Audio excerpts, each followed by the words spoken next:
Welcome back to KENSHOQUEST, where we share tips to plan an amazing trip to Japan based upon our 20 years of Japan travel experience. We're currently about 1 month out from our fall trip, and I had a bunch of things marked on my calendar that I needed to book today.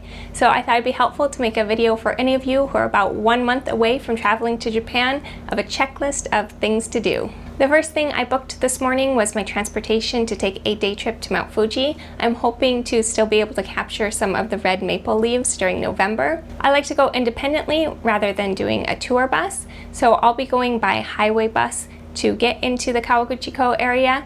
I'll link to some options of websites where you can book tickets. There's buses departing from Shinjuku Station, Tokyo Station, or even Yokohama Station, where I'll be starting.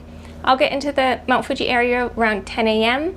and use the local sightseeing bus to see some sights around the edge of the lake. Then I'll go back to Kawaguchiko Station and take the train to Shimoyoshida Station and walk uphill from there. Maybe about 20 minutes. It might be faster this time since I'm going on my own, don't have little kids in tow.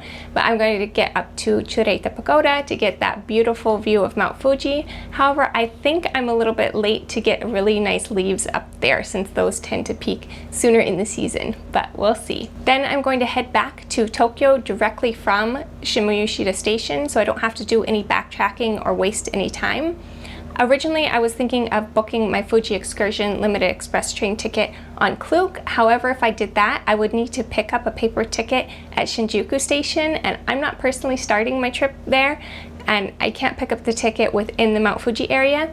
So instead, I waited until I was exactly 1 month in advance, and I booked my ticket on the JR East Ekinet website. I went ahead and I booked an e-ticket, so basically online I paid the limited express surcharge to ride the Fuji excursion, but the base fare will come out of my IC card when I tap my IC card to board the train. If that's all but confusing, I do have a separate video that's all about riding limited express trains in Japan, and we also have a video about all the different transportation options to get to and from Mount Fuji independently. The second thing that I booked was my ticket to attend the Tokyo Christmas Market. This is the biggest Christmas market in Tokyo. It's also known as the German Christmas Market, and this one does have an admission fee of 1,000 yen per adult. All the other smaller Christmas markets within Tokyo are free to enter. You just pay for what you want to buy at the market. But the Tokyo Christmas Market, as well as the one in Yokohama near the red brick warehouses, those ones have admission fees. The advantage of buying the ticket online in advance is then when you arrive and you show your QR code, you get a Christmas mug, and you can take that Christmas mug up to the vendors selling hot drinks at the Christmas market, and they can put your drink straight into the mug. So I'm really looking forward to getting some hot chocolate there, and it makes that 1,000 yen entrance fee kind of more worth it. The Tokyo Christmas Market is located in Meiji Jingu-gaen, which is near Japan National Stadium. It's not at the same place as Meiji Jingu Shrine. If you're also going to be visiting at the end of fall, beginning of winter, I can link to a couple Google Maps lists that I made. I made one list that has Tokyo Christmas markets as well as winter illuminations, which are like Christmas lights, and I made a separate list of the best places to see fall leaves in Tokyo. Some of those do nighttime illuminations to light up the leaves, and for the nighttime viewing, you may need to purchase a ticket. I also booked a traditional Japanese tea ceremony along with kimono rental in the Asakusa area of Tokyo, which is near Sensoji Temple. So with that one, I will get to get dressed in the kimono, experience the tea ceremony, and then afterwards I can wear the kimono out and about. So if I wanted to get some photographs in the Asakusa area and with the temple in the background, that would be a nice experience. You may have other attractions, activities, or experiences, events you want to attend, and tickets typically go on sale about 1 month in advance, but it does vary based on the attraction. So if you're not familiar with when you need to book what, please watch my husband George's separate video on Japan reservations and what you need to book in advance for Japan, because not everything's at the 1 month mark. Some things are 2 weeks, or it varies.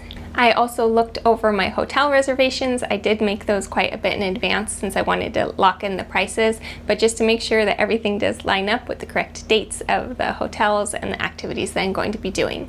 The next thing I would like to do is just kind of neaten up my itinerary. I do have it typed up, but it's a bit confusing right now, and it gets to be a lot of different reservations to keep track of when you have multiple forms of transportation and then different activities. And for me, I'm also going to be staying in multiple different hotels so that I can share more hotel recommendations with you. So I need to have this really clearly in a checklist format for myself to make sure I'm getting everywhere I need to be on time, which in Japan means getting there 10 to 15 minutes early. I'm still deciding if I want to add any fancy restaurant reservations, but I'm waiting to do that a little bit closer to the trip. Let me know if you'd like me to make a similar video for things to do 1 week before a Japan trip. Up next, you might want to watch my video on mistakes to avoid when planning your itinerary, because it took a lot of thought and effort putting together even a 5-day Tokyo fall itinerary with the dates, trying to avoid holidays, which days things are open, and just getting it all to fit in there neatly. There's a lot of possible mistakes you could run into. Or if you're wondering what to pack, you can watch my video that's a Japan autumn packing list.